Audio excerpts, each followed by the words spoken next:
Okay, so the recording started. The ethics of ambiguity. So initial impressions, anybody have any first thoughts? Quentin was saying before we got things going that he liked it, but it was cryptic. How about you guys? I was wondering if you had different translations of the word ambiguity. No, I don't. French. Seems like it might not exactly grasp what she's going for. Yeah, I can't, I don't know what the French word is, so I don't know how accurate it is. I'd imagine pretty accurate, but I'm not a translator or a French speaker. We could actually look it up. Why don't we see? If it's still open.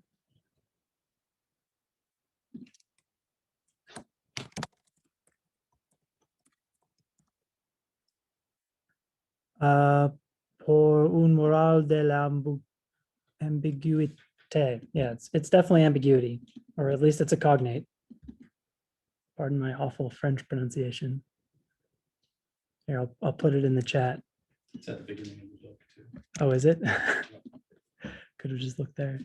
There you go. Yeah, so that seems pretty clearly to me to be ambiguity. But we'll talk a lot about today what ambiguity consists in. Any other initial impressions before we run into it? Dallas got very lost. Yeah, I get lost too. Yeah, she was writing a diss on her partner's work. Several of her partners' work. She had many partners. Not just in the old cowboy kind of way, you know, maybe actually in the old cowboy kind of way. All right, so we'll just get into it first. Administrative, we have 1 week left after this week. Next week, I will post your final. I will plan on having it done with the exception of the final question, which will have to do with next week's lecture. So I'll post that after lecture that night after I write that question. I'm going to stick around and make that happen. At least that's what I'm planning, bar any peculiar circumstances. Your final exam, it's optional. Again, optional 50 points, up to 50 points to earn, will be posted next week, and it'll be open until, I don't know, August 11th, I think is the date that I set for everything else, right? Is that what I said in the email? Yeah, so August 11th is our date where all of the grades have to be submitted. So you have until that day to shore up your grades. This goes for everybody in the Zoom call and everybody outside. Yeah, so up until, like the final, if you send me emails at like midnight, the night before your final is due, or like of your final being due, it's very unlikely that I will have the time or wherewithal to get to it. I'm a busy guy. I do all sorts of stuff. So you need to treat your questions about the final, which I will answer. If you have any content-based questions, you can ask me anything. You can ask me almost literally exactly what one of the questions in a prompt is on the exam itself, and I will answer it for you. But you got to give me time to do that. So, I got several questions super last minute on the midterm that I was busy. I just couldn't get to.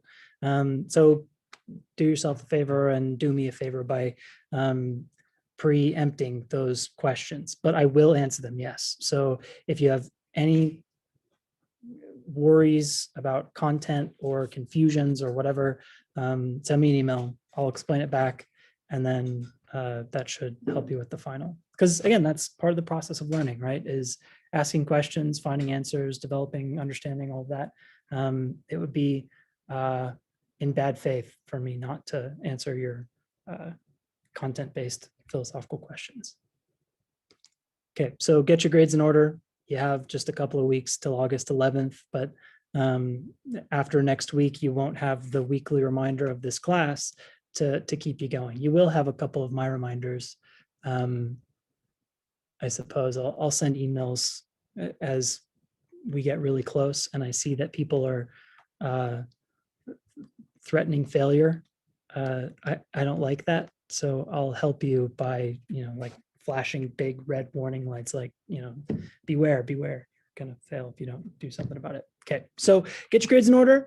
One way to do this is respond to your classmates' discussion posts. You can respond to one a week as long as it's a good response. You can earn up to like 50 points doing this. It's a pretty substantial, hefty portion of the grade and an easy way to earn it. Plus, it opens up the potential for your classmates to earn more points on the back of your responses. So everybody wins. Write your papers. If you're writing papers, get that done, and then prepare for the final. Reach out to me if you need help. Like I was saying, I will be accommodating. It's my job to see you all succeed, and I take that seriously. But I can only help you if you help me help you. So help me by helping yourself and helping me help you. Is that clear? Yeah, good. Perfectly cromulent. More and less like the ethics of ambiguity. Okay. Simone de Beauvoir. Oh, I should, before we dive in, any administrative questions? So I answered one. Scott gives a thumbs up, or I suppose it's this direction. I don't know if it's the right direction when the camera does it, but it's one of these. It's not both at the same time. Any other administrative questions before we move forward? Oh, I have two more administrative points. One is if you're planning to go to graduate school and you are in the Zoom call, hang out after the call. We'll talk for like 2 minutes really quickly. In graduate school in philosophy, I should be specific. I can't help you if you're trying to go to med school. But graduate school in philosophy is something I know quite a lot about. And we'll just chat for a brief 2 minutes to see if there's interest in a workshop. And second, everybody please stick around after the Zoom call ends. I'm going to stop recording and then share a brief message real quick. Okay, so getting into it, Simone de Beauvoir here, like there's like her Grace Kelly-esque headshot and a couple of other awesome pictures of her. And you can already tell how long the slide is going to be by how small the text is and how like cropped up to the top it is. There's a lot to say about Simone de Beauvoir, the person, right? So her family lost most of their wealth during World War I. She did not lose her father, however, unlike every other thinker pretty much that we've studied over this summer session, which, I didn't even realize before it was putting together these lectures, kind of an interesting fun fact. But Simone de Beauvoir had a very supportive father. Her father enjoyed her precociousness and her intellectual nature, her stick it to you, powerful woman, girl, I suppose, growing up in a man's world. Her dad was very supportive of her. She was also brilliant. She found herself the brightest young minds, the young, bright men in Paris, connected herself to them because she had to make her own way in the world. That she didn't have a dowry. She didn't have any prospects to, like marry into wealth. She would have to do it all herself. And in a world that was crippled by the First World War and the entire loss of a generation, it's a little tough in something like an economic downturn of that sort. To make your own way. And so what she does, using her brilliant mind, finds the other most brilliant young minds, Merleau-Ponty, Sartre. I don't think Derrida was on the scene quite yet. He was later, but Merleau-Ponty was like her first intellectual contact, and gets connected with them and uses them to sneak into university classes where she can sit in. She can't afford to pay for them herself, and she would be let in anyways. But she sits in when she can by sneaking into the university classes, and then takes the like university, how well did you learn test. So the way that European college classes work is there's no assignments. There's just one big test at the end of the semester. You go to lecture, you don't, and then you take the test. And if you pass, great. And if you don't, then, you're out, right? And she ties Sartre after having not actually formally taken the classes and just, sneaking in when she can. And it was Sartre's second time, and she aces it, right? Does just as well as the highest score. She grew up Catholic, but became and remained an atheist after her adolescence from her teen years.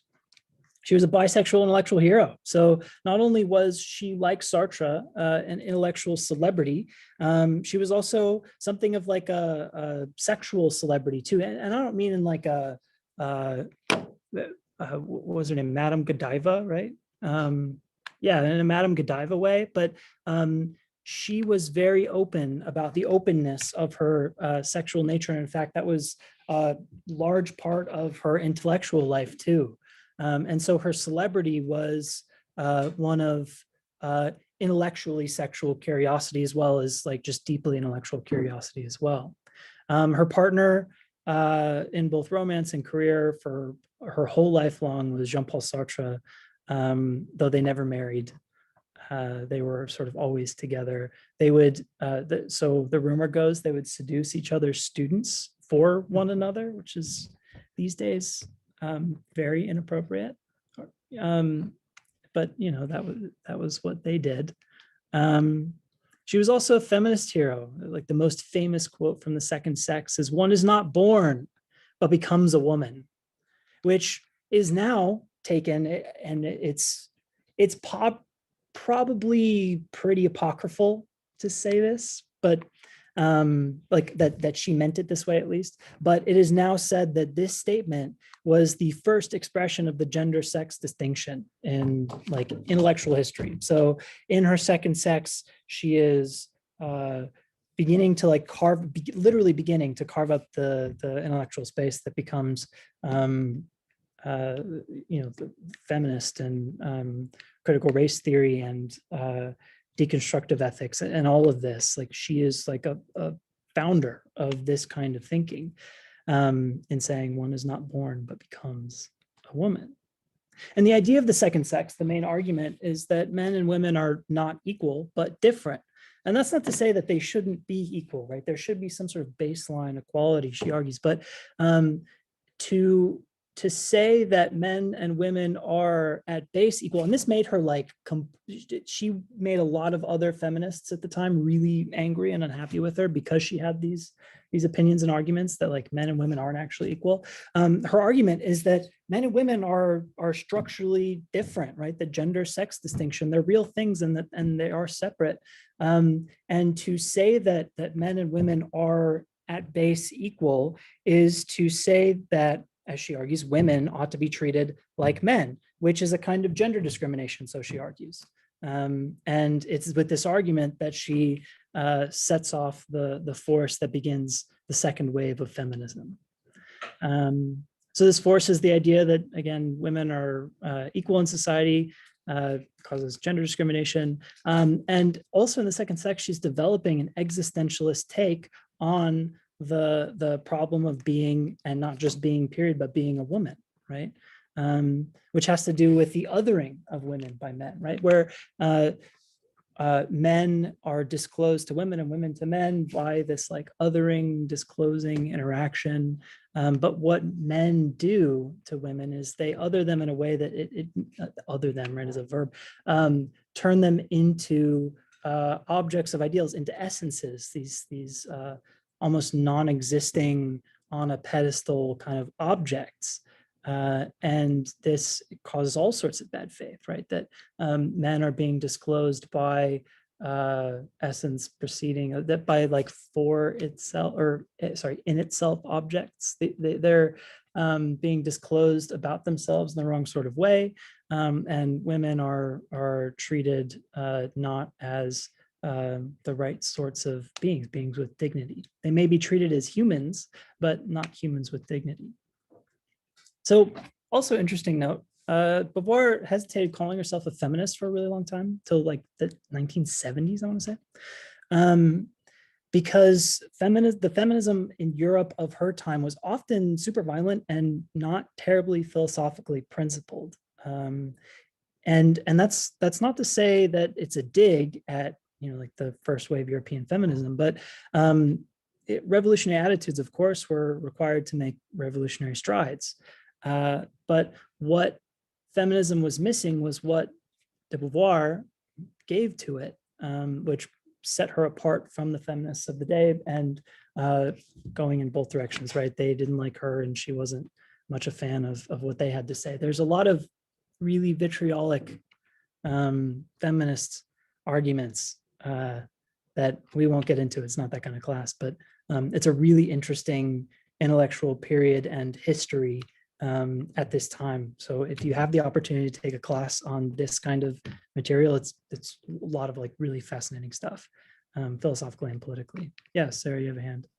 Could you just highlight briefly, like what the main division point was between her and other, and the first wave, was it that she was saying women are biologically different, but gender is created, and the first wave was saying we want it all equal, kind of? Or could you just highlight that a little? So again, the gender sex distinction, this is like where it's sourced, but to say that it's sourced there, in my estimation, is apocryphal. So de Beauvoir is credited in saying one is not born but becomes a woman, right? With drawing this distinction between sex female and gender female.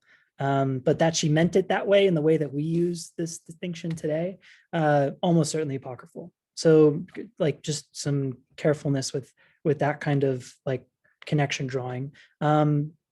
But this is the main distinction right here. So good questions. It was the next slide. The first push of feminism was to say, look, like, hey, we exist and we're humans too. We matter, right?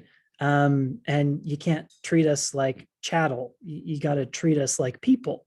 We should be allowed to own things and vote for things, sort of full stop, right? And the next move is to say, okay, we're not just humans, but we're like existing things. We are beings who have dignity and freedom, expressive of meaning and disclosing being in the world and disclosing further freedom in the world. This is part of the existentialist project. And so to take that next step from, look, women are people too, to women are people deserving of the sort of dignity that they deserve, is, you know, a next move forward. And this is like the second wave development, right?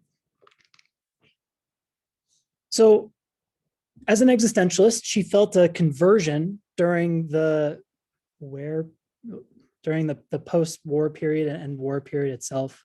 That's a typo. She could no longer focus on herself. She speaks about this. She says, look, at like the war changed me. It changed the way that I want to use my mind to work in the world. I can't just focus on myself, my own pleasure and my own happiness anymore. I've seen the lowest lows that humanity can get to. And, you know, I have the ability and power to do something about it. So I'm going to. And so she becomes a big time girl boss and devotes herself to the social need, the good of the people, right? The disestablishment of fascist rule throughout the world, the enfranchisement of the impoverished and the weak, the you know, giving of dignity to people who deserve it but were not afforded it for reasons of bad faith, which we'll see that the groundwork set today, though not completely developed until we finish the reading next week. Okay. So her existentialism and Sartre's are very parallel, right? She's going to take some digs at Sartre, but mostly like they're living as career partners, right? So they think similarly. They're both deeply inspired by this kind of activism, right? This sort of activism that gets rid of fascism, that helps the people, right? That sees peace and democracy. Right? So living was not a solitary project for de Beauvoir and for Sartre, as we learned in Existentialism is Humanism, right? This co-disclosure, this othering. And the deep problems of being require co-resolution, that it's not enough to be okay yourself. You have to be okay yourself with others, because one is not oneself without others. So they will argue. And thus we get a kind of Marxist political bent, which we will talk about. She takes aim in it once in this section and once next week, objecting to the Marxist ideas, though she herself appropriates a lot of the ethos of the Marxist project. And we'll talk about a little bit about that today for those of you interested in Marxist ideas and these like philosophically political concepts. I'll say it right now, I'm not a master of political philosophy. I've read a little bit, but it's not like my main area of focus. So I'm interested to hear from you guys what your expertise says about some of her arguments that will be coming up.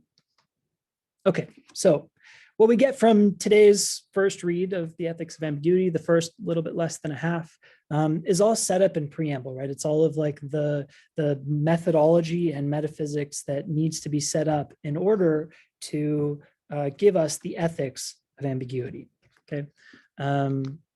So she discusses metaphysical and epistemic underpinnings for being. She discusses possible and imperfect responses to these underpinnings, like ways that we can go wrong in getting set up to be an existentially ethical person, one of which is an objection to Camus' existentialist absurdism.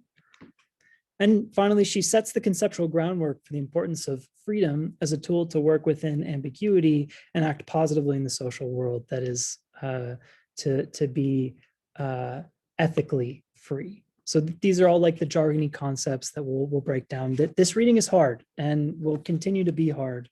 But hopefully, as we dig into these concepts and give them a little more light than she does in the book, it'll all sort of start to fall together.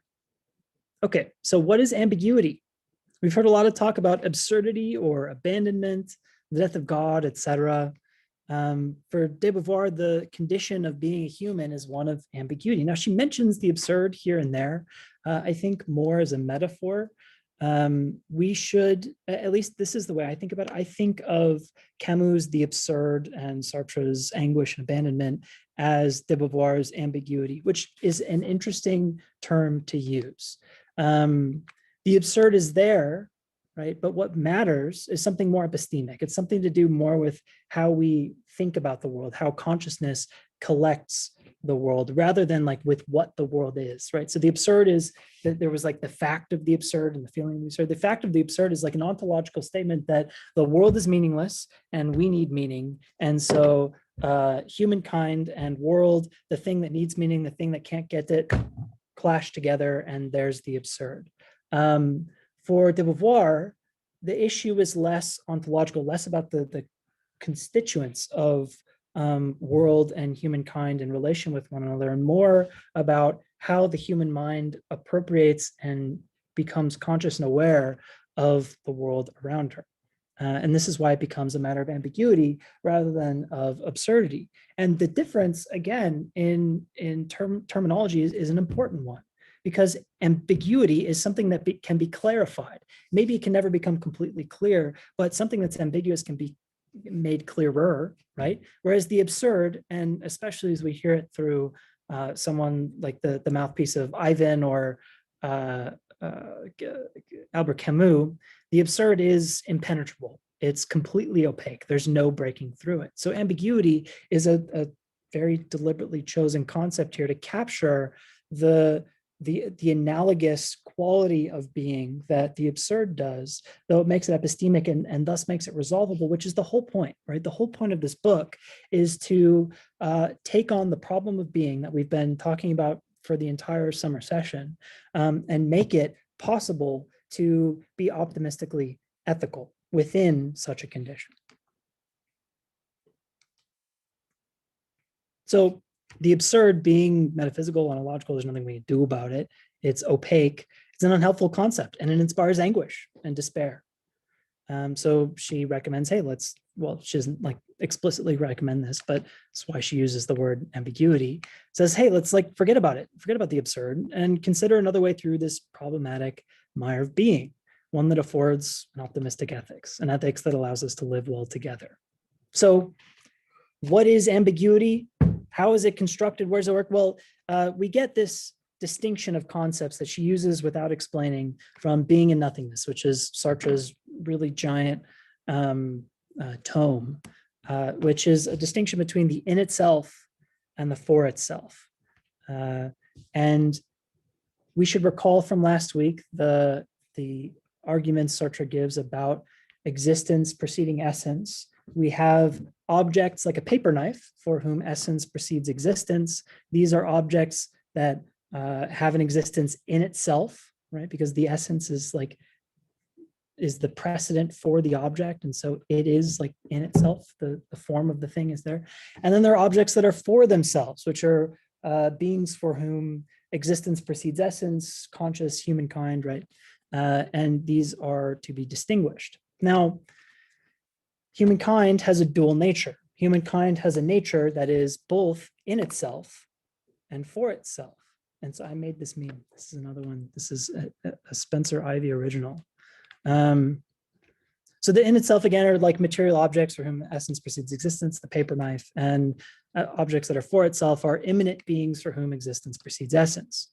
And for us, for humankind, there's a clash between our nothingness, the nothingness inspired by the for itself nature, that void into which we peer when we consider the fact of our radical responsibility, that there is no essence. When we dig deep down, we find nothing, right? There's this incredible negativity, which is not to say a negativity emotively, but just like a lack of what we're looking for, negativity, right? This is the emptiness that we find that inspires the feeling of abandonment, says Sartre. And so for us immanent beings, humankind, for whom existence precedes essence, we recognize ourselves both as needing to project some sort of essence, but not having it initially present. But there's also a facticity of what we are, right? This is a Heideggerian word, facticity. The facticity thing would be like your essential, like for the sake of nature. So our bodies are for the sake of eating food and moving around and having families, making babies, procreating, whatever it is, right? That our bodies have biological functions. The body is sort of, in a sense, like a paper knife, or at least it has a representable function or sets of representable functions that are efficacious in the world. They do things. And so here I have a picture of, the dude like pointing at himself in the mirror very aggressively. I'm never that angry at myself when and I think he's touching the mirror too. Don't touch your mirror. Don't do that. It gets smudgy. You can't see your for itself. So the clash is, say you're looking in the mirror and you see your body and you think that's me, but then you're thinking that's me, and then you identify with the thinking thing that is saying that's me. And all of a sudden there's this space. There's this space between the object that you recognize as yourself and the thinking thing that projects that judgment onto the object that is thinking, right? And here is the clash between the nothingness of our for itself nature and the facticity of the in itself nature that are both sort of swirling around in the being of humankind. And it's this juxtaposition, this clash, this battle that Sartre says inspires the inspiration to will, freedom, etc. And same for Beauvoir. So the mind-body problem just got existential, right? It's not about like where are the boundaries of mind and body, but like when you have this clash of mind and body, it doesn't matter like if there is a distinction between mind and body or where the distinction is. What matters is the clash, right? Is this experience as of this being, as of clashing between the nothingness and facticity of our dual nature. So the body is a determining physical force that says, I will be here, I will be there, I will do this, I will do that. But the nature of being is open to the free actualization of future possibility.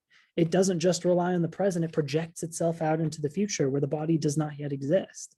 And again, we have more of this gap between self and self, which in, again, Heideggerian language, this inspires his form of anxiety, which is recognizing of the deep space of nothingness that lives in between those two dual features of humankind.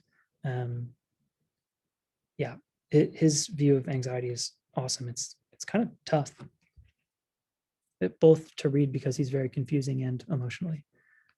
Okay, so as she says, big long quote. From the very beginning, existentialism defined itself as a philosophy of ambiguity. It was by affirming the irreducible character of ambiguity that Kierkegaard opposed himself to Hegel in Fear and Trembling. And it is by ambiguity that in our generation, Sartre and Being and Nothingness fundamentally define man, that being whose being is not to be, that subjectivity which realizes itself only as a presence in the world, that engaged freedom, that surging of the for oneself, which is immediately given to others. But it is also claimed that existentialism is a philosophy of the absurd and of despair.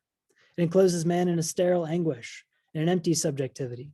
It is incapable of furnishing him with any principle for making choices. Let him do as he pleases. In any case, the game is lost. Does not Sartre declare that a man is a useless passion, that he tries in vain to realize the synthesis of the for oneself and the in oneself to make himself God? It is true. But it is also true that the most optimistic ethics have all begun by emphasizing the element of failure involved in the condition of man, which is the failure to unify the for oneself and the in oneself together in our own being to make ourselves a kind of God. And we can't project that out into some like abstract God, so argues the existentialist, because we don't have the quality of being, that sort of thing. So, emphasizing the element of failure involved in the condition of man, because without failure, no ethics for a being who from the very start would be an exact coincidence with himself, a perfect plenitude, the notion of having two would have no meaning, right? So in this failure, we get an inspiration to do a kind of ethics, which is inspiring her to engage in the ethics of ambiguity. So the failure, that is ambiguity, to unify the for oneself and the in oneself, these two qualities of humankind, of being, right, is not a subjective and solipsistic endpoint for existentialist thought, so she says, right? It's not just a matter of absurdity and despair and how do we deal with that, right? Do we kill ourselves? No, that's the wrong question, she says. Rather, it is a beginning. It is an ambiguous beginning from which an ethics might be developed to help clarify, right? We don't have to kill ourselves. Don't worry about that, right? All we have to do is figure out enough of a way forward to clear the ambiguity before us, to begin to unify, if not in ourselves, then at least with each other, so that we can work towards unifying ourselves. Okay. So the beginnings of an ethics. Like other existentialists, de Beauvoir believes that in the precedence of existence over essence for conscious beings, there could be no absolute outside morality. We get all of the core premises of existentialism or existentialist thought, generally broadly construed, that we got in Camus, that we got in Sartre, that we see beginning in Kierkegaard, Dostoevsky, and Nietzsche, right? That existence precedes essence, that there's no external absolute morality declaring what human existence consists in, what it ought to consist in. We decide that for ourselves, because again, everything is permissible, but not in the vulgar way, or really not at all, says Beauvoir. But the idea that the sentiment is there, that we are absolutely free, and we have to deal with that freedom in the face of absurdity, ambiguity, whatever we want to call it, right? So the first implication of this existentialist attitude is that the genuine man will not agree to recognize any foreign absolute. There is no God, there is no virtue ethics, there's nothing out there. There is just ambiguity, void, anxiety, emptiness, abandonment, despair. When a man projects into an ideal heaven that impossible synthesis of the for itself and the in itself that is called God, it is because he wishes the regard of this existing being to change his existence into being. But if he agrees not to be in order to exist genuinely, he will abandon the dream of inhuman objectivity. He will understand that it is not a matter of being right in the eyes of God, but of being right in his own eyes. And this is what it is to be radically free, right? Is to not offshore your responsibility to some conceptual impossibility of God in itself unified with a for itself, and say, oh, well, you know, I did it because God made me do it, or because God gave me the free will to do it, or whatever. No, in the absence of this kind of unity, of this kind of absolute, of this essence, all that's left is us, right?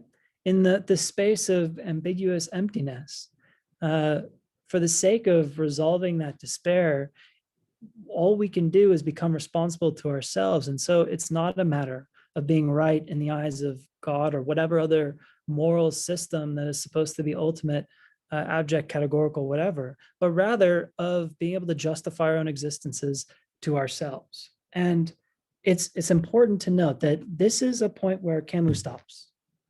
Camus is interested in, okay, like, how do I justify being for myself, right? But Sartre and Beauvoir are going to take one extra step. They're going to say, how do I justify existence for being with others too? And I should make one other caveat note that that is true for the Camus up to what we've read in this class. There is like an ethical, universalized side to Camus, but we just haven't covered it, right? So for future class. So if what we're trying to do is justify being in our own eyes, but to justify being is to justify together, then we get a kind of Marxism. But do we actually, do we really see Marxist thought in de Beauvoir? So she says, it is known that the essential point on which existentialist ontology is opposed is dialectical materialism. And I'll define dialectical materialism in a moment, I think. Do I? Yeah, I do. Okay, so we think that the meaning of a situation does not impose itself on the consciousness of a passive subject. That is, it surges up only by the disclosure which a free subject effects in its project. It appears evident to us that in order to adhere to Marxism, to enroll in a party and in one another, or in one party rather than another, is to be actively attached to it.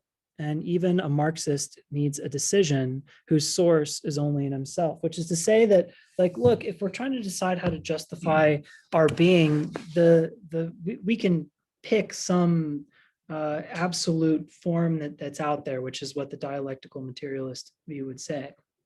Again, to be defined. It's just another like idea that would fill the role of God. Even the Marxist needs to decide for themselves, otherwise they're acting wantonly, right? They're just being sort of forced along like a ball rolling down a hill. To the Marxist, a man's actions seem valid only if the man is not helped set it going by an internal movement. To admit the ontological possibility of a choice is already to betray the cause. If you think for yourself too much, you've betrayed the cause. It's because if you're going to be truly communist, truly a Marxist, truly like one of the proletariat, then you are spurred forward by the party, right? Not by yourself. You're not an individual. You're not trying to make yourself stand out and from the rest that require you to toe the line and do what the party needs you to do. And so we see this initial bit of texture raised between the political side to Marxism and the philosophical underpinnings of existentialist thought, which requires that we be free. So this isn't to say that she wasn't interested in Marxism. No, she's just pointing out a problem with engaging in the methodology in the wrong sort of way. So what she's going to do is she's going to appropriate the ideas and concepts of the Marxist project, and even like the praxis too, the like how to do it, without giving away the existentialist premises, the radical freedom, the need to be free, the fact that freedom is the only key to unlock clarity in the absurd or the ambiguous. And de Beauvoir was an activist in all sorts of French liberal communist protests. But since she's taking aim at some of the Marxist principles here, pointing out the failure of dialectical materialism to afford the appropriate attitude towards being. So dialectical materialism is, it says that political and historical events rise from a series of material contradictions, right? That like there's a disparity of wealth, for instance, or you have a cow and I have a pig and you want bacon and I want milk or something, right?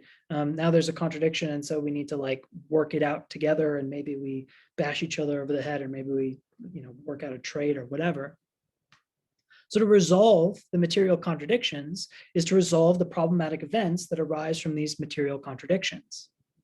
And in a Hegelian way, Marx ends up arguing that there is a teleological or political end to history, and that is with the communist regime, that everybody ends up equal. Because what we want to do, that the whole point of political power in an idealistic sense, which, you know, if Marx is anything, it's an idealist, is to unify people, is to make people work well together, is to like have a political world that is manageable and everybody lives happy lives that are happy together.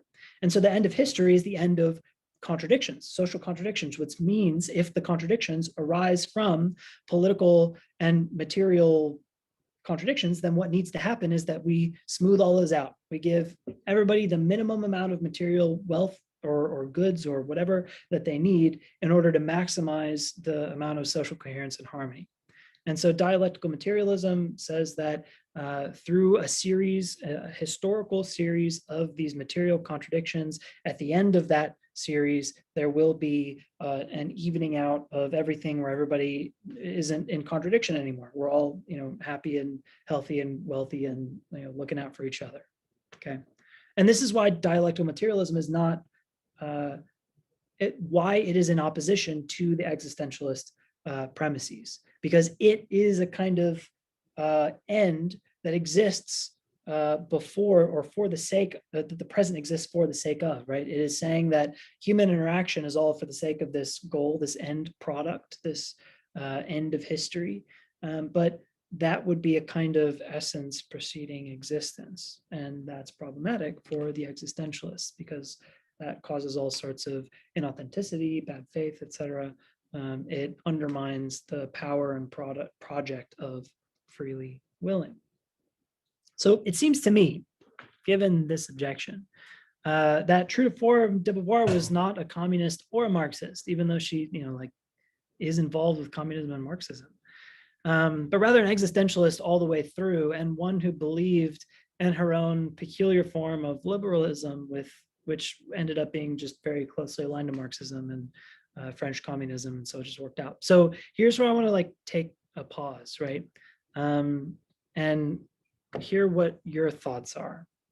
So seeing both the incredible parallels between the Marxist and existentialist projects, and also knowing, on the other hand, the fact that, you know, she protested for and with these thinkers and activists, yet is taking shots at them on like really fundamental points. How are to make sense of this and what we think? I mean, like, is she, should we call her Marxist? Should we call her something else? Is she giving us a Marx-inspired form of existentialism, or maybe the other way around? Or I don't know, like where are your heads at when it comes to her political side?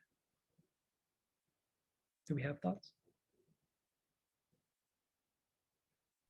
I think the contradiction between her political activism or whatever and her philosophical ethics is an important part of the dialectical materialism. Like, you need to have these contradictions that need to work themselves out, and they will create new things. And I think Simone de Beauvoir is a perfect example of someone who's taking two separate ideas, working them out, and producing a new set of ideas that we can then take and continue running with. So I do think she was a Marxist in that sense, and I don't know if I would call her necessarily a liberal, although there is like an individuality to a lot of her work that I think could be classified as a liberal. But if you actually look at her politics, she's collectivist action seems to be above all else to Beauvoir in terms of reaching a state of freedom. Like I from what I've read, I'm not very well read on her, but from what I've read of it, is she does believe that like cooperative action is one of the solutions to overcoming these material conditions that have created where we're at today. So I do think she's a Marxist. I don't think Marxism can be pigeonholed as much as a communist party or something of the like, because there's a lot of Marxists that fall outside of that realm. Sure. Yeah, and like adding in French communism stuff. I mean, these are like the ideas that I'm so really cool thought, Jack. Thank you. So I suppose I should explain the dialectical method as Hegel envisioned it in like a super nutshell. So the idea is that progress is made through synthesis between thesis and antithesis, and I think that was kind of a poem. We'll have to like play it back on the recording and see. So the idea is that you have two ideas in contrast with one another that are antinomies, right? And then you weigh them against one another, and in the weight against one another, you find a synthesis of the ideas that is your progression forward. And we see the dialectical method used not just in Hegel, but in like all sorts of philosophy of the day. So Kant is engaged in dialectical methodology for all of his objections to Hegel. Kierkegaard as well often argues in dialectics, and this is so what Marx is doing is appropriating that philosophical mode of argument for a political philosophically political like narrative or storytelling. Which is to say, similarly, in the antithesis of my cow having and the thesis of your pig having, we find a synthesis in the working out of a trade deal or whatever it is, right? And so I think that's a really cool perspective to see the ethics of ambiguity. What de Beauvoir is doing here is itself is a kind of like dialectic, right? Where she's taking the Marxist principles and the existentialist principles and saying that they're opposed, and then working out some sort of synthesis that gets the best of both worlds. Now, it's going to end up being that the communists and Marxists of all sorts don't like this, and they reject the existentialist project of or the existentialist synthesis, and they go their own way. And largely, I think that plays a big part in Sartre's falling out of popular favor and the decline of existentialism as a school of thought, because now it's just historical. So I think that is like the political synthesis side of things sort of breaks a whole lot of the developments intellectually and academically that is like the ripples that had been caused by these guys. So cool idea. Let's do Dallas as a comment, and then Grace, and then we'll get to your hand, Sarah. Okay, so Dallas says there's a strain of Marxism that does not believe in dialectical materialism. Althusser, who advocated for this type of Marxism. So de Beauvoir could be a Marxist of that strain. So again, this is kind of why I asked this question, because I'm not an expert at all in political philosophy. It's not my jam. But and that strain of Marxism is called analytical Marxism, by the way. Althusser's analytical Marxism. Yeah. So maybe there are ties to be made there. If this is interesting, then maybe looking at the relationship between Althusser and analytical Marxism with de Beauvoir would be a cool project. Okay, so Grace says, I think the collectivism contradicts her own theories as an existentialist too much to give her the actual label of Marxist. I think she had some smaller, less ideological parts of the Marxist and communist ideas in France that she agreed with enough to align herself with them politically. Yeah, so this is also something that came up with Jack's comment that I was thinking, that the collectivist action was a huge part of the like praxis of de Beauvoir and Sartre as well, and yet underpinning it all, like the concept that inspires all the way through is this like self-disclosed through interaction with others, but still self-disclosed to oneself, and this need to like be completely free. And the radical responsibility is a radical responsibility to like it's universal and to everybody else, but it's sourced in you. And so that there's a really strong strain of individualism to be blended somehow with the like praxis and collective action, which again that's moving out of my depth. I don't really know how to think about that. but I do at least intuitively recognize it as like an interesting problem. And maybe this is why like political philosophy is my jam. I just don't have like natural intuitions about this sort of stuff. So I appreciate your guys' comments. Sarah, you had a hand. Oh, I just wanted to mention that there are two interesting interviews with her on YouTube, and one of them was an interview from a French interviewer when she was quite young and was being interviewed about the second sex after she'd written it, where she was confronted about, are you uncomfortable that you might be engaging in propaganda, political propaganda, and because of your affiliations, and she's and her activism. And she really took offense to that and said, well, what is propaganda?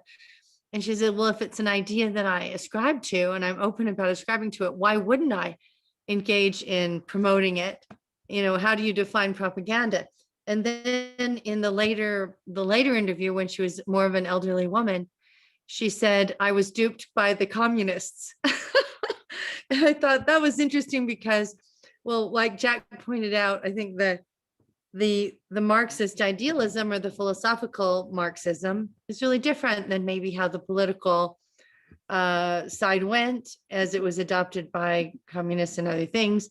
And I just like this idea you brought out that, like, well, it was highly individualistic, her collective action stuff, that she was the judge of what she ascribed to and promoted, but it wasn't isolationist. It was really based on engaging and committing, but committing without being committing to causes and activity in it, but not with like withholding the philosophical or the withholding her judgment to always answer to herself. I think that was the sense I got of it. It was quite interesting. You guys might enjoy seeing her interviews if you look up Simone de Beauvoir interviews on YouTube. It's quite interesting. Yeah, cool. Thanks for sharing that. If you still have the YouTube links like easily available, I would appreciate it. I'm sure your classmates would too. If you put them on the discussion board, that'd be awesome. Okay, I'll definitely watch those. It'd be great. Atticus, do you have a hand too? Yeah, I just was going to say, I actually first was introduced to Beauvoir through her second sex. Professor Stark, I took a class from her and she really likes her. And that like, maybe I would say she isn't committed to like some of the mechanical aspects of like heavily theoretical Marxism, but it does seem at least, and I don't know necessarily how to think of her in relationship of Marxism and like the piece we read for this class, but the second sex, she seems to like really lean into some of the like identity-based parts of Marxism, especially when she's talking about like womanhood and like what it means to be like this othered class, and like some of the class conversation generally that she talks about. But Cool. Yeah, my exposure to the second sex is pretty thin. So I'm not familiar with those passages either. So another like cool bit of context there. Thanks, Atticus. Okay, so Quentin had his hand up. Yeah, so I just actually wanted to go off what both Sarah and Atticus both mentioned, which was commitment. And it seems like at least with de Beauvoir, with her existentialism, there has to be a certain type of commitment. And you have to be able to freely choose, and you can commit to what you choose, but there can never be absolute commitment. You can't say, I'm a Marxist and I'm always a Marxist and I'm dogmatically that way. You can freely choose to be a Marxist, and she could have at that time, but she must have had the freedom to also commit to something else if she wanted to. Otherwise, she couldn't have her existentialism. Cool. So I like that point too, and that's a little bit more in my ballpark. So I mean, my thought here is that sure, as long as freedom is enabled, it doesn't matter like how it gets used, as long as the project is ethical in ambiguity, then great. But one wouldn't be a Marxist for the sake of Marxism. One would be a Marxist for the sake of the radical expression of one's freedom, right? And that is where you get an overlap and then maybe a disjunction later on as the party line changes. And another sort of just side note, it's just like buzzing in the back of my head, was is Camus, right? So think of Camus' history, who initially as a young man gets engaged with the Communist Party and then gets in all sort of trouble because they want him to think certain things and act in certain ways and say certain things in his newspapers and his articles. He's like, no, screw you. I'm with the project, but I'm not with the project for the project itself. I'm for it because of my principles and what I think. And so Camus is almost like too much of a rebel to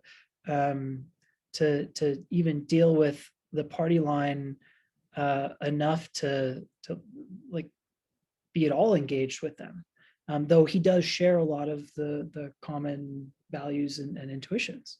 Now Sartre and Beauvoir, less rebellious and find ways to be more consistent with.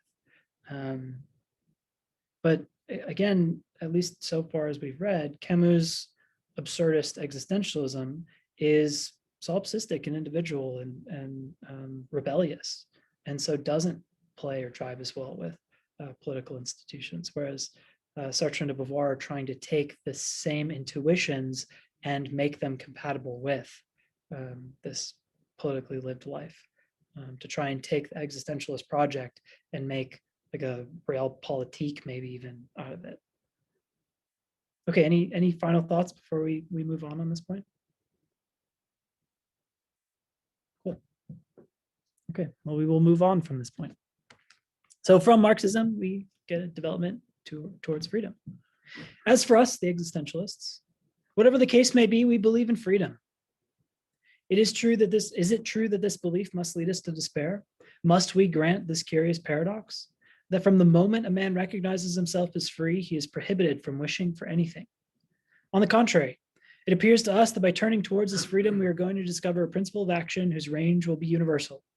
The characteristic feature of all ethics is to consider human life as a game that can be won or lost and to teach man the means of winning.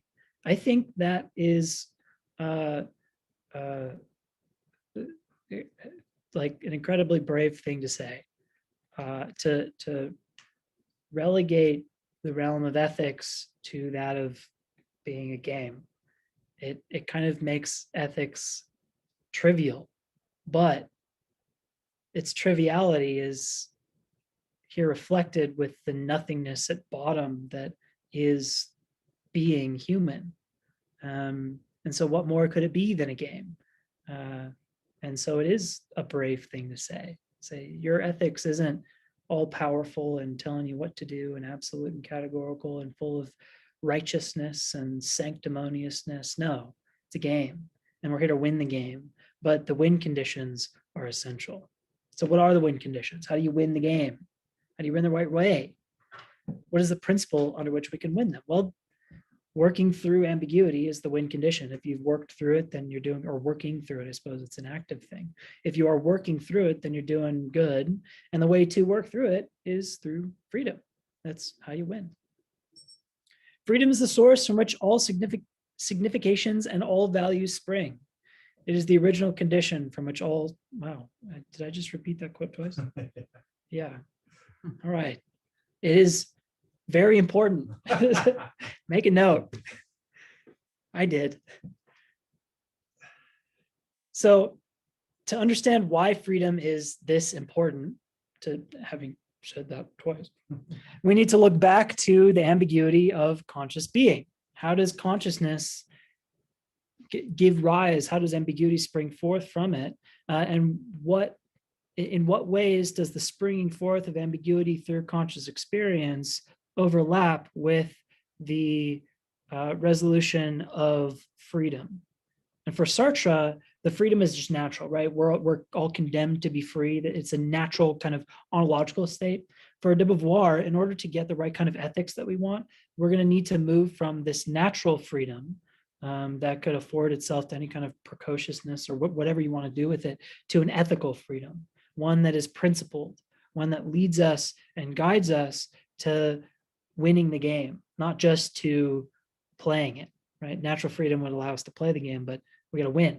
And this requires an ethical sort of freedom. So ambiguity arises from two kinds of conscious representation, experience, intentionality, whatever. And it's through these that we get the distinction in forms of freedom from Beauvoir. So remember this slide, right? Now we get some new text on the left. Consciousness is insistent. It's spontaneous. It demands action, and it makes its own intentional representational constructions without our willing. It's just like we see things, we smell things, we hear things, we think things. Thoughts, sensations, representations happen to us spontaneously. Sometimes with our will, sometimes without. At least in the case of the insistence of consciousness, it insists on making itself represent without our participation. We perceive by default. But it's also ambiguous. The conscious representations are incomplete. From a perspective, they preclude self-unification. The body and the mind are co-perceived but never unified, right?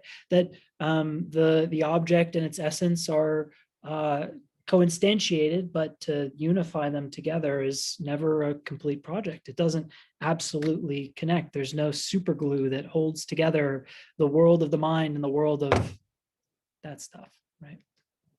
So consciousness attempts to disclose the meaning of being, which is its insistence. It just says X, right? I see redness, whatever. I see a Red Bull bottle. Consciousness can also be made to bring meaning into the world, right? Which is its ambiguity. It's attempting to its attempt to disclose to itself the meaning of its default perception as of X or whatever else. So it says X is ... fill in the blank, or X is like Y, etc. It's trying to explicate its default conceptions, the representations that spontaneously occur to us, to itself. So the world is disclosed to consciousness, and then consciousness discloses the world to itself in trying to delve into the meaning of these conscious representations. And these give rise to the two fundamental forms of freedom. Consciousness, in its spontaneity, is free to derive its own meaning. It's natural freedom. We're all condemned to be free. We're all condemned to be conscious. We're all condemned to represent, that the world represents itself. And there is a sort of bare given meaning and I would say it's not a given meaning in the way that your very early analytic philosophers would privilege the given, right? That the given is what bare experience, naive realism is what gives us scientific truth and reality. No. It's a thin kind of givenness, but it is still a sort of natural freedom that, says like spontaneity is free to do what it will.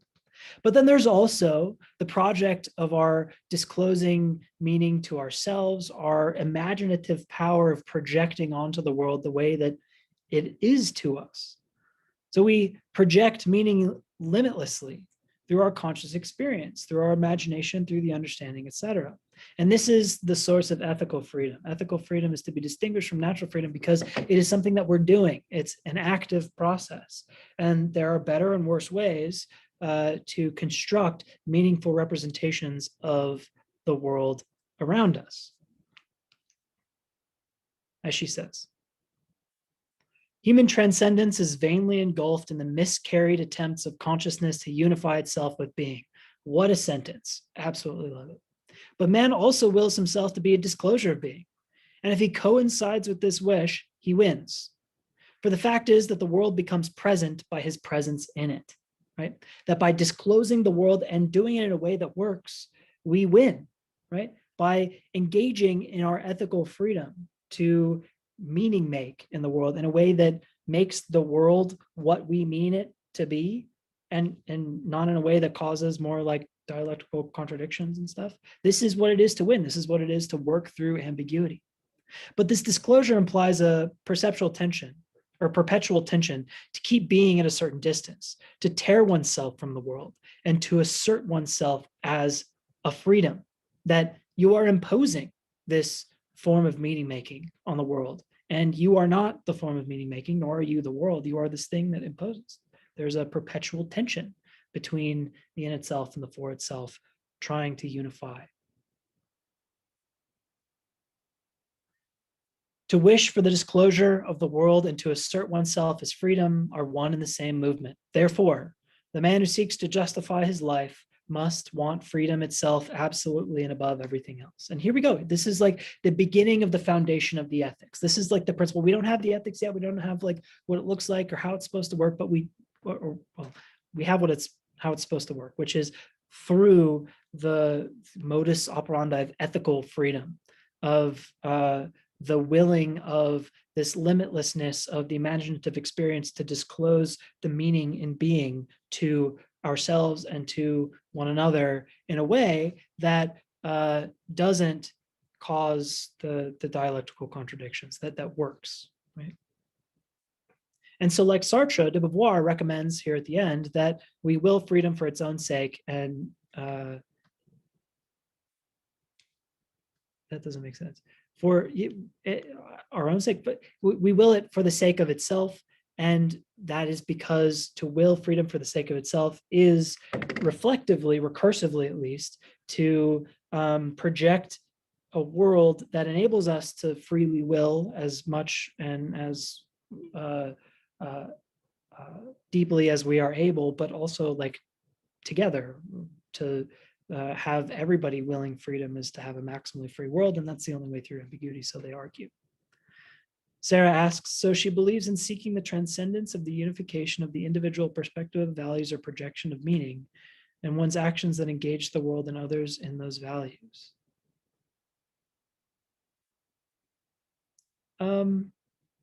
Transcendence of the unification of the individual. I'm not sure what that means. Well, I'm just wondering this part about transcendence. There was so much with Camus and others about not seeking transcendence and not hoping for transcendence. On the last page of it says human transcendence is vainly engulfed in the miscarried attempts of consciousness to unify itself with being. So does she believe in transcendence? Does she believe in transcendence through another means than trying to unify yourself with your own being? Or does she think you can unify yourself with your own being? Or does she think you get some kind of transcendence by projecting your values out on the world and being active, engaging with others to promote those values? Yeah. This transcendence, I don't know about this transcendence. Can you place it for me? Me either. It's a complicated word that is unclear in how it's being used. My best guess is that human transcendence here is, as you say, the project of unifying the for itself and the in itself natures in our like being. We try to disclose the meaning of our own being to ourselves, and yet we always fail. They're all miscarried attempts. But is she promoting that? Sorry, because it's miscarried because it's with just isolated, and she's saying, well, no, get out there and engage with others, and then you might achieve some kind of transcendence of unifying the real world with your individual values. Yeah, so I think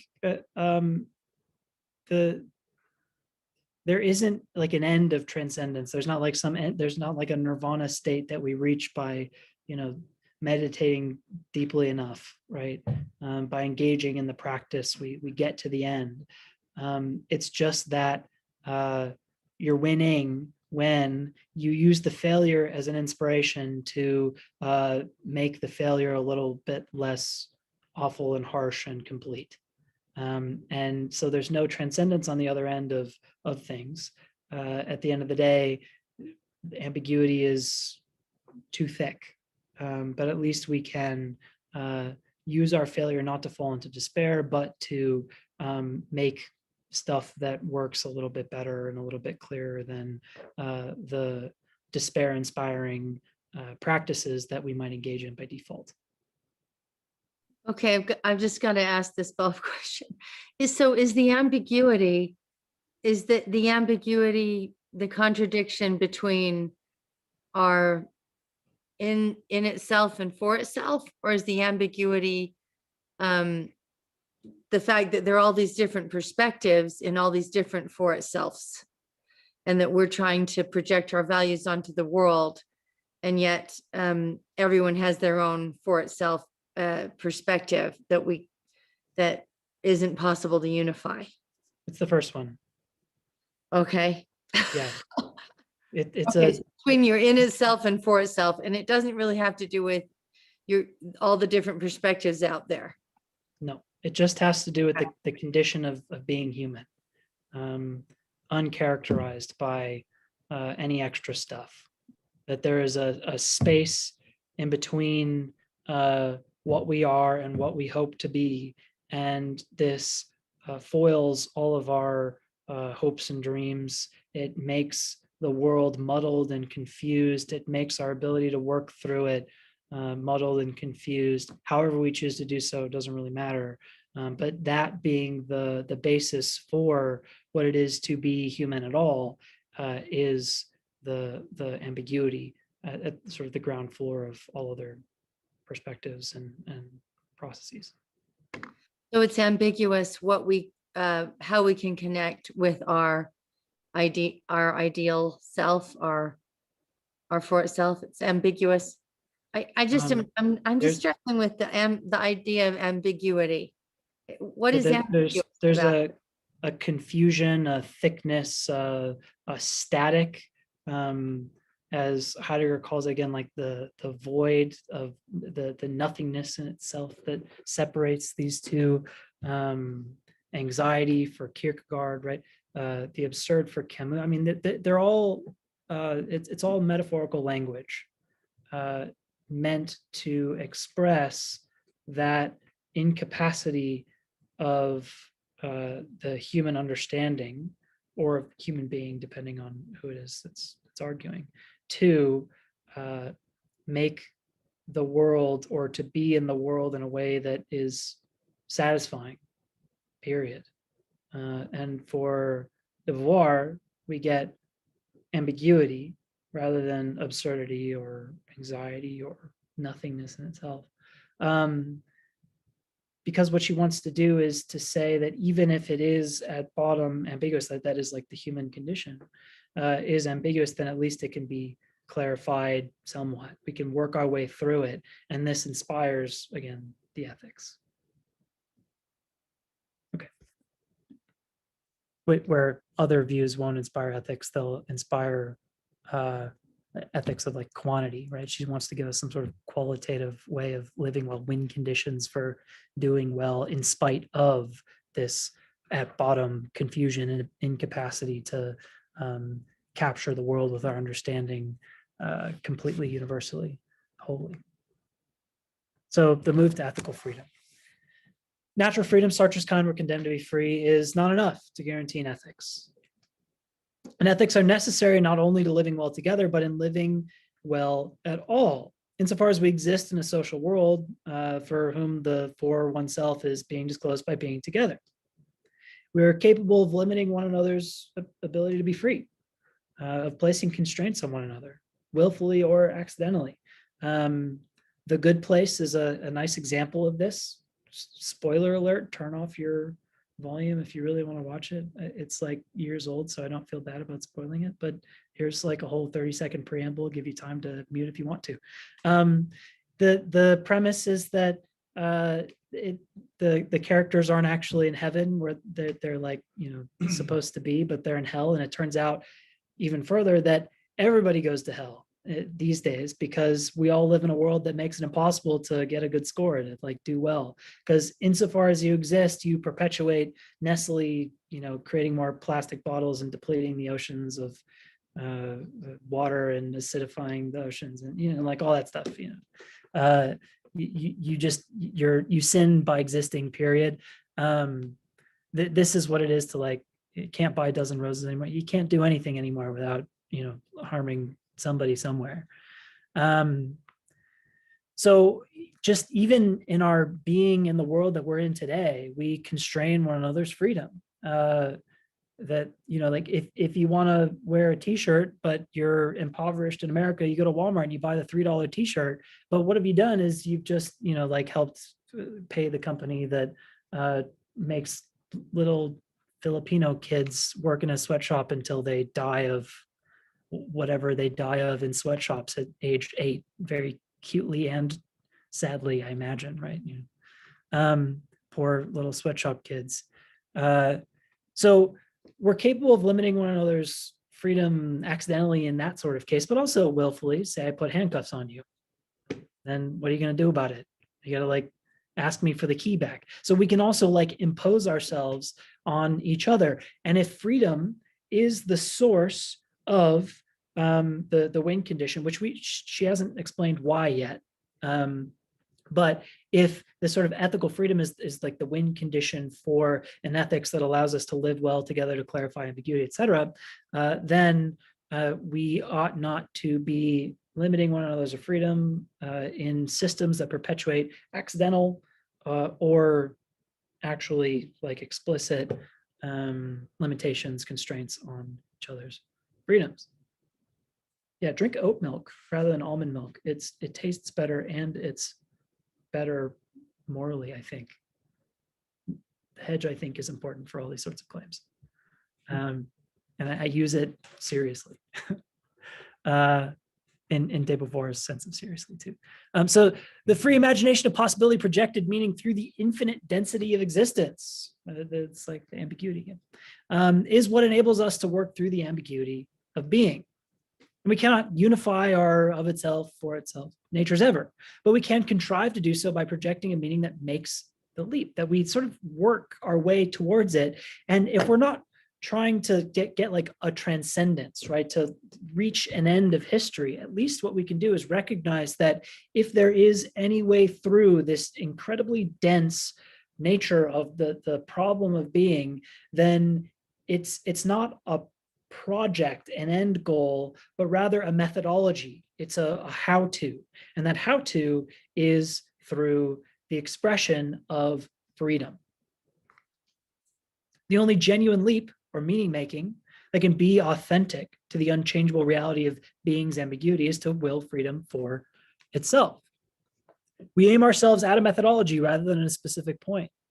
We make our meaning making activities about the transcendence of meaning making generally, rather than about the meaning that we make it about how we meaning make.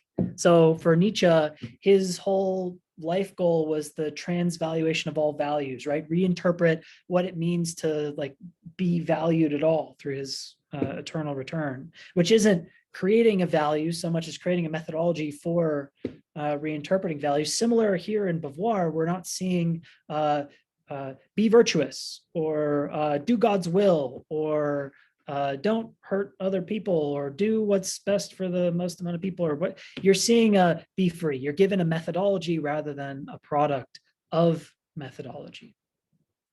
And this is possible because our being is what she calls a kind of negativity. It's a failure, right? It's this empty space. Our being is ambiguity. It's an negative without that has the power, this freedom, to aim at positive ends. That from that empty space within, that middle void, the ambiguous place in the middle for itself and the in itself, there is the conscious power to imagine and create and move forward. And that freedom is what we're supposed to weaponize, is probably too aggressive a word, but weaponize less aggressively for the sake of living well together. Atticus says it seems like a complicated way to say fake it till you never, in parens, make it. Yeah. But it has more substance than that, right? It's not just fake, like fake what? Like there is a principle to it. It's just the principle is sort of abstract, hollow, maybe is a good word. It's without body, because the universal human condition is without body. But what there is freedom in the meantime. One cannot deny being. Being itself and the negation has no hold over this being, this pure positivity. One does not escape this fullness. A destroyed house is a ruin. A broken chain is a scrap, iron. One attains only signification, and through it, the for itself which is projected there. The for itself carries nothingness in its heart and can be annihilated, whether in the very upsurge of its existence or through the world in which it exists, which World War II, right? You know, a bunch of young men going off to die 10 years after their dads did. Therefore, itself's being annihilated in the upsurge of their existence or afterwards, in the destroyed world in which they find themselves, and no more farms but foxholes all around. The prison is repudiated as such when the prisoner escapes, but revolt, insofar as it is a pure negative movement, remains abstract. It is fulfilled as freedom only by returning to the positive, that is, by giving itself a content through action, escape, political struggle, revolution. Human transcendence, then, seeks, with the destruction of the given situation, the whole future which will flow from its victory. Thus, just as life identified with the will to live, freedom always appears as a movement of liberation. So, question. Let's pause for a moment and reflect on this. I've said a lot that is not entirely clear, and I recognize that because we're working with very unclear, challenging concepts. And what she says here is also not entirely clear.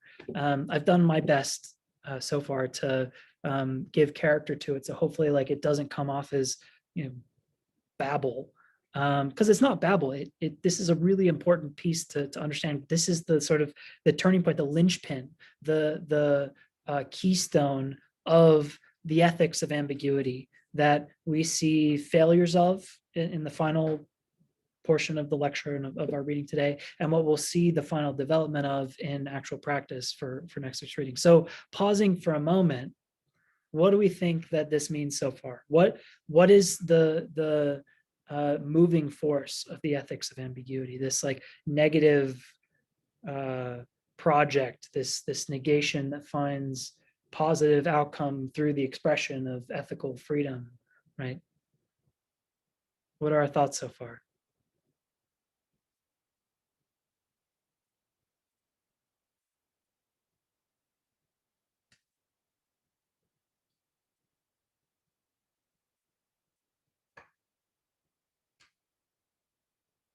Well, I just will say, I think that she has a lot of confidence in her fellow humans, that she's trusting everyone's plunge into willing ethical freedom for everyone else, and just thinking that that's all good. It's kind of a quantity thing in a way, because it seems like she's just, there's no hierarchy, just everybody is jumping in there and going by their own freedom and their own individual self projecting into the world. And she's saying, well, somehow ethics will emerge from this willing of freedom. I don't know, it's quite interesting. Yeah. So there is a hierarchy, which is like the next chunk of lecture and of the reading is like all the people that fail to will freedom in the right sort of way. So she's like going to get specific about how this expression is supposed to work, and then become way more specific in the next half of the book. But yeah, I mean, you're absolutely right in principle that this is a kind of idealism. It's a sort of faith that, even if you carve out the bad ways, that the one good way will still produce the kind of end and clarity that you're hoping for. Yeah, and it seems like Atticus is having similar practical concerns. So she mentions Nietzsche being a Nazi, but not being a Nazi way. So like Nietzsche isn't a Nazi at all, but his ideas get appropriated by Nazis. Nietzsche would have absolutely hated the Nazis had he been alive. But his, bare will to power interpreted inappropriately is a huge tool along with like the Reich power Germanic nationalism that comes from Wagner, Nietzsche's mentor and close friend. But yeah, you might see a similar sort of taking advantage, or if not taking advantage, at least ugliness on the other end. But I would say, like, so if I'm de Beauvoir responding to this sort of objection, I say, well, yeah, maybe, but in a political movement where the alternative is fascism and the Nazi regime that we've seen sweep the world and destroy Europe, but we got to have some alternative, and this is the best one. Everything else is inappropriate, full of bad faith, disingenuous, etc. We'll do Atticus as a follow-up, and then Quentin, I think you had your. Yeah. Okay. Atticus? Yeah, it just, I feel like this whole argument makes me itchy, and like maybe it'll make me less itchy when she explains more. But I feel like it's a lot of like, as long as you're playing the game in a way that you feel free or you feel like you're, then like gold star, you're doing the thing. Which is like then like the Nazi thing of like, okay, well, I think that I'm doing this in a way that is, working through ambiguity, but it's also like maybe objectively bad. But I guess if she doesn't believe in a like the good or the whatever, then it doesn't matter. It also just strikes me as similar to like some of the complaints of like cultural relativism of like everybody's things are equally great and whatever, and we have no like way to evaluate whether somebody else's like movements or freedom are like good or bad in any way, as long as they're doing the freedom movements. It just seems to like run into contradiction, especially with like her heavily activist life, imposing these ideals and thoughts about how things should be in a society if we live in a society. We do live in a society, for better and worse. Especially today. We live in a society. Yeah, you might think that in objecting to Camus' incredible individualism, which requires a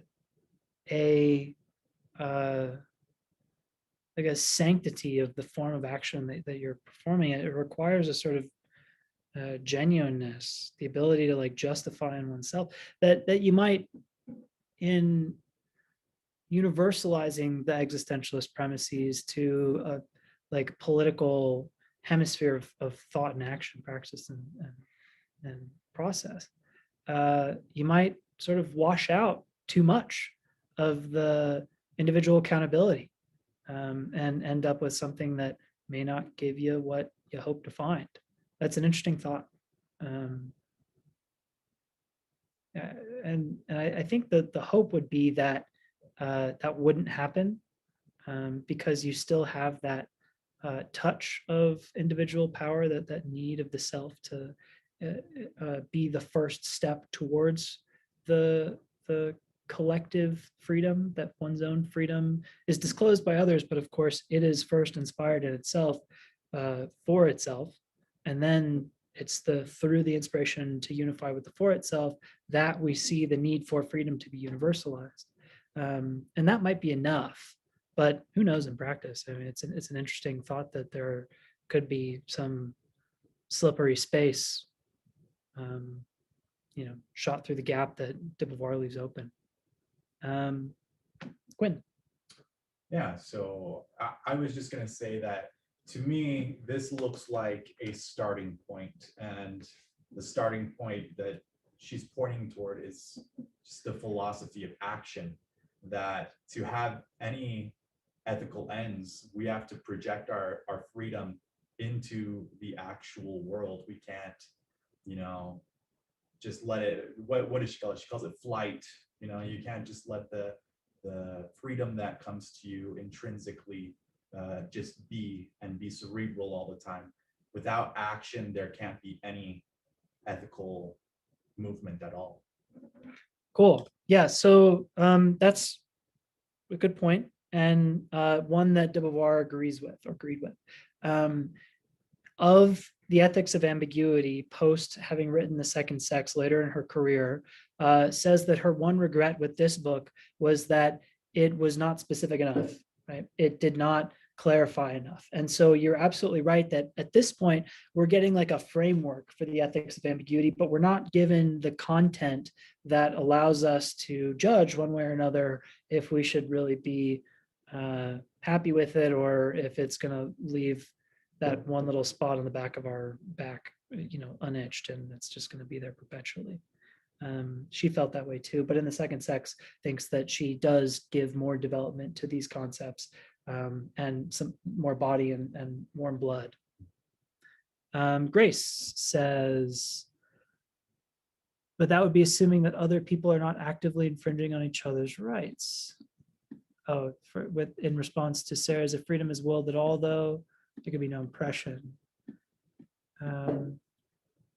Yeah, so you wouldn't have a fascism in this view at all.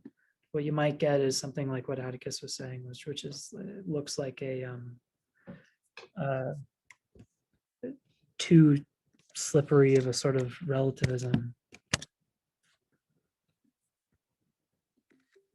Scott.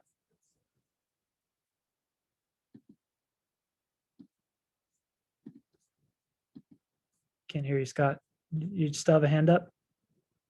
Sorry. Yep. I was muted. I pressed a different button. So one thing I wanted to mention about Nazism and the ethics of ambiguity is that this is kind of classic in the literature and psychology in terms of cognitive dissonance, that the people who are on the ground, like the actual Nazis who were in Auschwitz, suffered, quote unquote, a huge amount of dissonance during their action, where they specifically distanced themselves from their freedom, said, oh, the bosses say this, just following orders, coming up with justifications that didn't actually match their experiences. And so I think that you can make a pretty clear case that those sorts of actions wouldn't be possible from someone who was appropriately engaging with ambiguity. So I don't think that the freedom here is scary. It's kind of terrifying in some ways to just say, hey, everyone figure it out on your own. But it also gives room to say, hey, you aren't figuring this out right. Here is this scientifically real thing of cognitive dissonance that is clearly being active here and needs to be worked through. Yeah, that's a cool thought. So let's see if I'm understanding it correctly, that there's like a psychological protection against some of the worries that we brought up here in the last 5-10 minutes or so, which is to say that say you are a young Nazi recruit and you get sent to Death Camp X.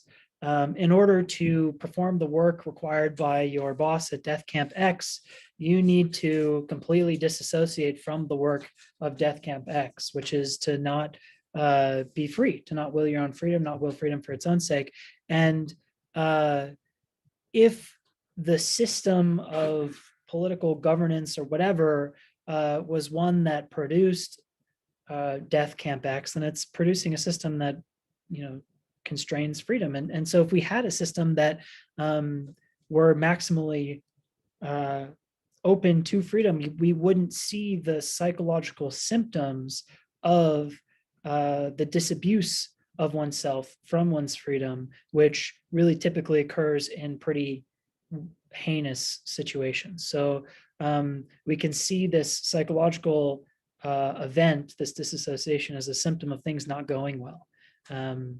And if people aren't having those sorts of psychological problems, then Hakuna Matata, all's well, dude. That's what she addresses as the subman or the serious man, isn't it? That exact instance of the Yeah. Nazi who's being told what to do That's exactly and right. isn't exercising freedom. So, Yeah.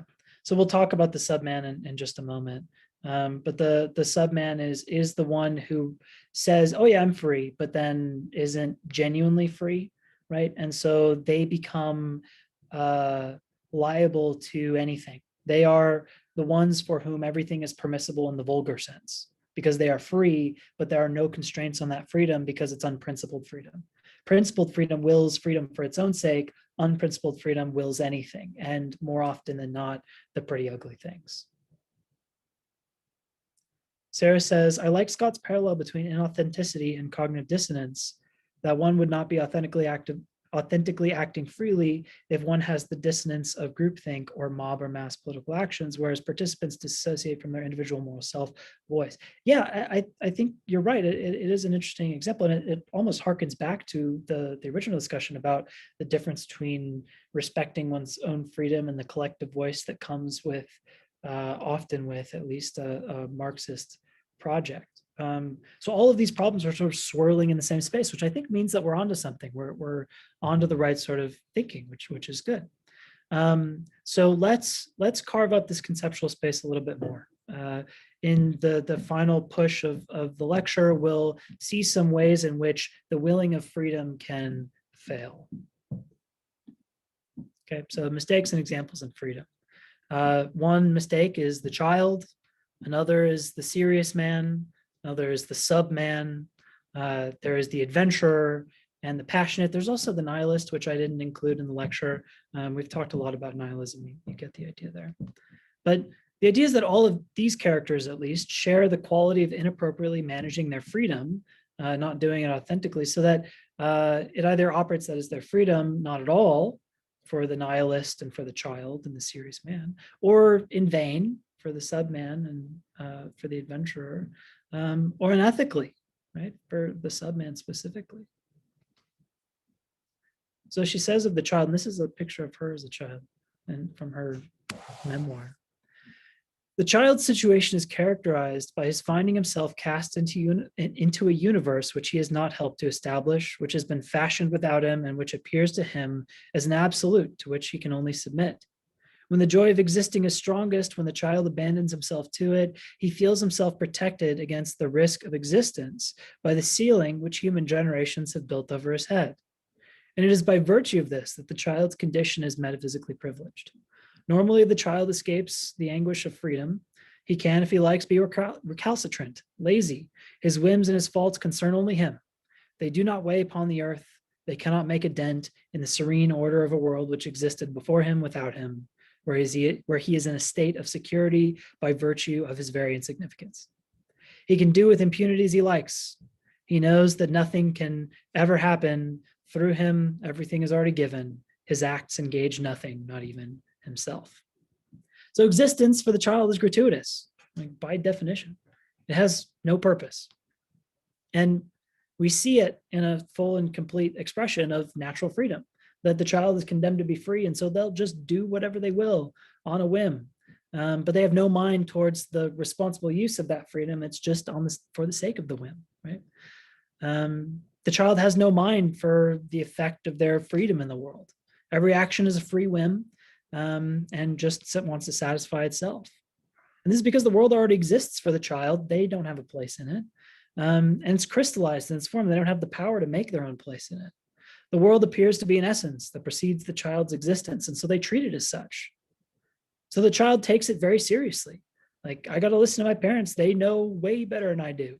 And it comes naturally, listening to your parents. Nobody, or very rarely, is anybody born a rebel, right? You listen, yes or no, sir. At least where I come from, it's yes or no, sir, right? The child cannot fathom the ambiguity of being yet, right? They haven't hit adolescence, nor their freedom. And so they are innocent of any harm or crime. And we treat them this way. That's why we call them innocent, because they haven't yet faced the ambiguity, the absurd, that distance, that empty space, the void of nothingness that inspires anxiety. And nor should they be forced to face it. It will come naturally enough. And when they lose their innocence, it's sad, but it's inevitable. Better not to force the inevitability than to do so. But still, the child is incomplete and imperfect, imperfectly represents the use of freedom to be in the world. They are condemned to be free, but they don't use it ethically, right? So we get the child. And then we get the subman. Where did I put the serious man? Did I completely? I think I deleted my slide on the serious man. Okay. Well, that's unfortunate.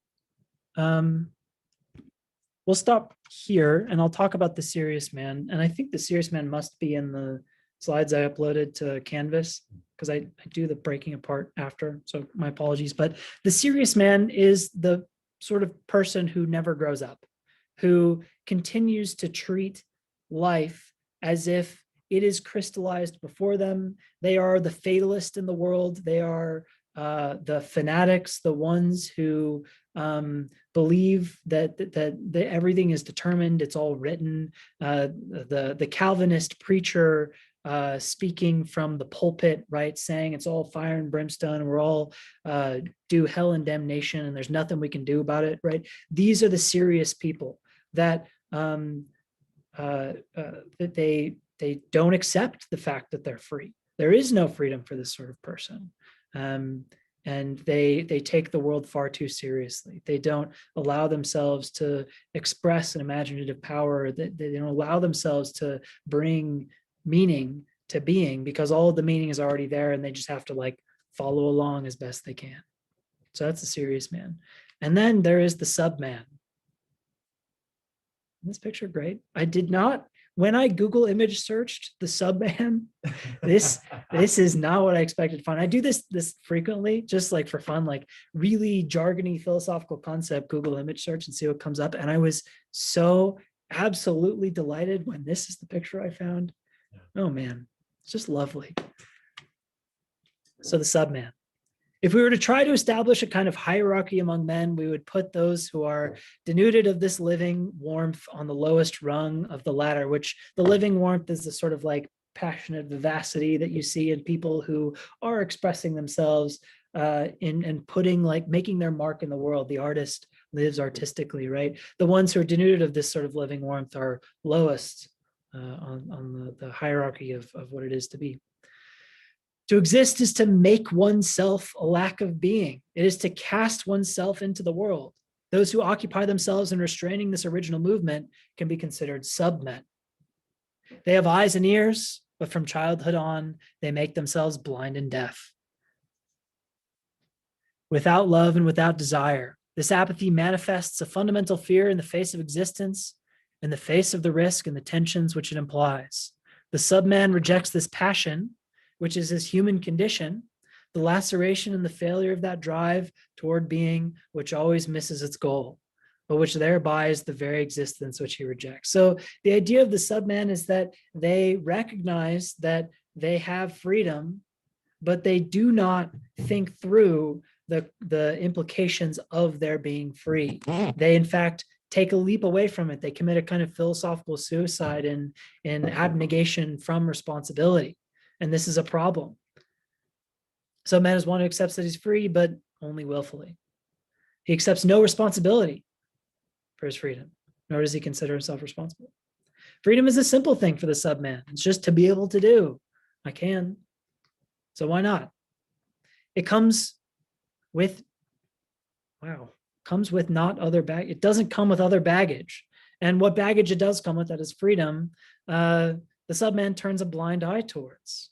That it's just easy. I don't have to think about you. I don't have to think about the future. I don't have to think about the past. All I got to think about is me and mine.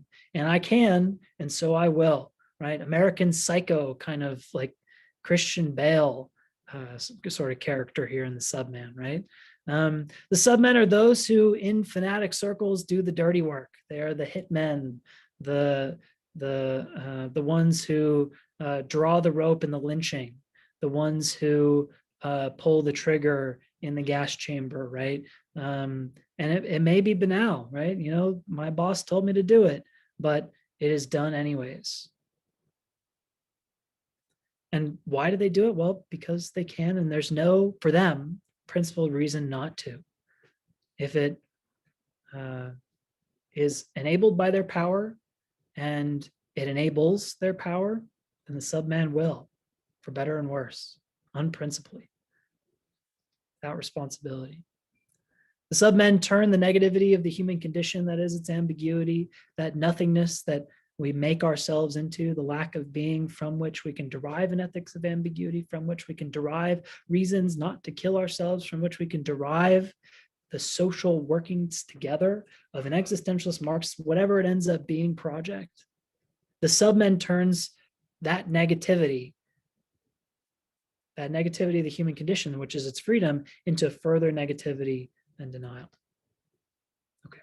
And now we have a head-to-head for the ages. You buy a ticket for the whole seat for this battle, but you're only going to need the edge of it because you're going to be sitting way forward, real excited about what's about to happen. We got Camus and de Beauvoir. De Beauvoir's objection to the adventurer, right? So when she's mentioning the adventurer, she's talking about Camus' character here from the myth of Sisyphus. Camus' character is the absurd hero, the hero of the ethic of quantity. But this person, according to de Beauvoir, is too solipsistic, too abstract. They haven't taken the step that's necessary to take in order to act authentically in good faith. So she says, even if we consider adventure in its purity, for all of its excitement and wonder and power and glory, that which lights up the absurd with lovely color, right? One must imagine the void with its own color, says Camus, right? That's what adventure in its purity does. Still yet, says Beauvoir, it appears to us to be satisfying only at a subjective moment, abstractly, which the fact is abstract. And it's internal. It only has to do with that adventurer's life. It's not universalizable. It's not a principle of ethically living. It's a principle of living in spite of an absurd, solipsistic, completely internal and subjective experience. And the problem is that when we're encountered by the other, we become committed to the other, so says de Beauvoir. And so she takes Camus' heroes and says, look, they're encountered by other people. Don Juan is encountered by a virus. The conquistadors meet the natives. The adventurer is disclosed to himself by those that he interacts with. So Camus' project was an internal and subjective one. Everything is absurd, even the other, right? And we remember his example of the dumb show that the monkey threw the glass of the telephone booth, that for Camus, this person expressing whatever is going on in their conversation is opaque. It's a hidden mystery. It just further exemplifies the absurd. But for de Beauvoir and for Sartre, there's a different psychological element. There's another step to be taken, which is that it's not quite a dumb show, because you see yourself projected in it. And you see the possibility, and you see the similarity, the family resemblance of the one to the other, of the other to you. And this disclosure is an essential feature of the recognition that we are free and the eventual dissolution of ambiguity. But for Camus, it itself is absurd. There is no disclosure of the other. There is only the absurd and one's relationship to it, at least in the myth of Sisyphus. For Camus, again, others disclose nothing more than further absurdity. And so they do not factor into the ethic of quantity as Camus wants it. For de Beauvoir, this is not the case. Encountering others is essential. Hence, the adventurer cares for action only for its own sake and not for the sake of others, not for the sake of freedom, but for the sake of rebellion against the absurd. Okay. It's a kind of failure, so says Beauvoir, in judgment to forget the other, who we must remember ought to be considered in our form of action, because freedom is the universal human condition, and we disclose one another to one another and one's freedom to one another. And so we are responsible not just for our own freedom, but for freedom universally across the board. Now, in contrast to the adventurer who's full of spirit, right, in clarifying the absurd, there is the passionate. This person has passion in spite of the ambiguity and nothingness, the negation of our condition, etc. Right? The Thelma and Louise, the Butch and Sundance, Romeo and Juliet. Butch and Sundance weren't lovers, but they're good buddies. So in contrast to the adventurer, the passionate person is not indifferent to the world of others. Camus' characters are incredibly indifferent, but there's a cool indifference, and this is what empowers their ability to deal with the absurd. But the passionate isn't indifferent at all. They're very committed to the world. But the passionate person cares more for the satisfaction of their passion than for the principle of the actions that they take to satisfy the passion, right?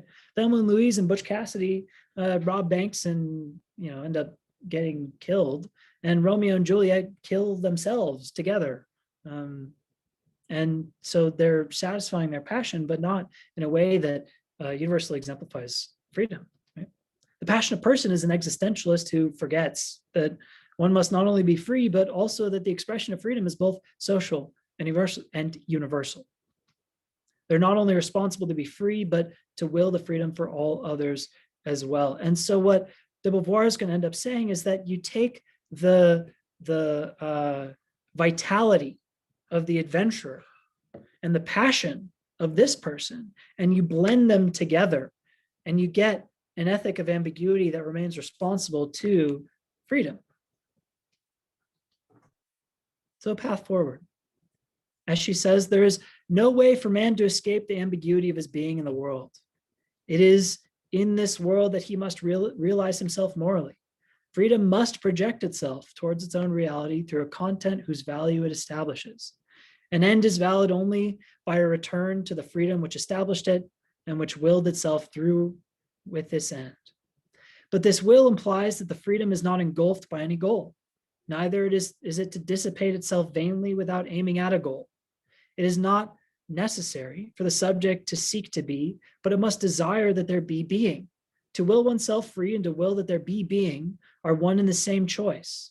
The choice that man makes of himself as a presence in the world. So in order to will for the sake of freedom, you have to have a goal, but it's not the goal that you're really willing. It's the goal that feeds back into the willing for freedom for its own sake, right? That's what she's saying here. And to will freedom is to will being, is to will freedom is to will being. That's the same thing. So being is not only our own being is disclosed by all those around us. And to freely will that there be being is to will the freedom of others being as well. To will oneself free is also to will others free. This will is not an abstract formula. It points out to each person concrete action to be achieved. But the others are separate, even opposed. And the man of goodwill sees concrete and difficult problems arising from his relations with them. That is, the projects that the formula of willing freedom for its own sake might become opposed to one another in the way that mankind works together with this as the methodology of being free can give rise to problems. The question thus becomes, if the goodwill wills universally or wills the universality of freedom through being, how can we will this and also all get along, right? Because what we've gotten is a methodology, an abstraction, a form of an ethics without a principled direction for what this ethics looks like and how it actually operates as an ethic.